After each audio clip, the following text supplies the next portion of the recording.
আচ্ছা, তোমরা সয়াবিনগুলো দেখে বুঝতেই পারছো যে এটার আমি কিছু বানাতে চলেছি। হ্যাঁ, সয়াবিনগুলো বানাচ্ছি আজকে সয়াবিন চিলি।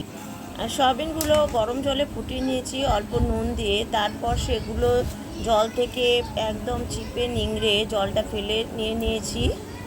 এরপর সয়াবিনগুলো ম্যারিনেট করব। 2 চামচ কনস্ট্যান্স, 1 চামচ আটা, আর একটু সাদা তেল, আদা রসুন লঙ্কা পেস্ট আর দিয়ে দেবো সামান্য নুন। এগুলো দিয়ে বেশ খানিকক্ষণ আমরা ম্যারিনেট করে রেখে দেবো সয়াবিনগুলোর চাপা ঢাকা দিয়ে।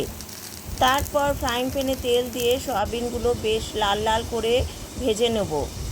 চিলি বানানোর জন্য নিয়েছি কিছু সবজি, যার মধ্যে থাকছে পেঁয়াজ, ক্যাপসিকাম আর কাঁচা লঙ্কা কুচি, আর থাকছে গ্রেট করা আদা, গ্রেট করা রসুন আর টমেটো কুচি। তোমরা চাইলে এর মধ্যে বেশি করে লঙ্কাও দিতে পারো। আর থাকছে রেড চিলি পেস্ট। প্রথমে ফ্রাইং প্যানে তেল দিয়ে দেবো গ্রেট করা আদা রসুনগুলো। ওগুলো একটু লাল লাল হয়ে গেলে দিয়ে দেবো রেড চিলি পেস্টটা। তার সঙ্গে দিয়ে দেবো একটুখানি জল।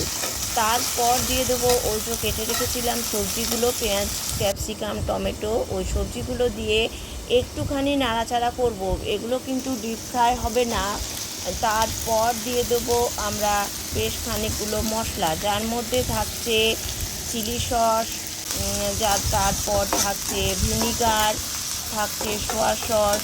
এইগুলো দিয়ে বেশ খানিকক্ষণ আমরা নাড়াচাড়া করব। তারপর দিয়ে দেবো টমেটো সস, আন্দাজ মতো নুন, একটুখানি মিষ্টি। এগুলো দিয়ে বেশ খানিকক্ষণ নাড়াচাড়া করে নেব। বেশ খানিকক্ষণ নাড়াচাড়া করার পর এরপর দিয়ে দেবো কনস্ট্যান্স একটুখানি গুলে রেখেছিলাম বাটিতে, ওইটা দিয়ে দেবো। ওইটা দিলে কি হবে যে একটা থিকনেস টাইপের যে জিনিসটা, সেই গ্রেভিটা হবে। তারপর বেশ খানিকক্ষণ নাড়াচাড়া করে একটুখানি জল দেবো। তারপর দিয়ে দেবো ভেজে রাখা সয়াবিনগুলো দিয়ে একটুখানি ফুটিয়ে নেবো। তারপর নামিয়ে দেবো। যদি তোমাদের হাতের কাছে ধনেপাতা থাকে তাহলে অবশ্যই ধনেপাতা কুচি দিয়ে এটাকে নামিয়ে নেবে পরিবেশন করার জন্য। তারপর রেডি হয়ে যাবে। তোমরা যারা আমার চ্যানেলে নতুন আছো অবশ্যই সাবস্ক্রাইব করে বেল আইকনটি প্রেস করে সঙ্গে থাকো, যাতে আমার নিত্য নতুন ভিডিও সবার প্রথমে তোমাদের কাছে পৌঁছে যায়। আমার ভিডিওটা শেষ পর্যন্ত দেখার জন্য থ্যাংক ইউ। সবাই এইভাবে পাশে থাকবেন, সুস্থ থাকবে, ভালো থাকবে।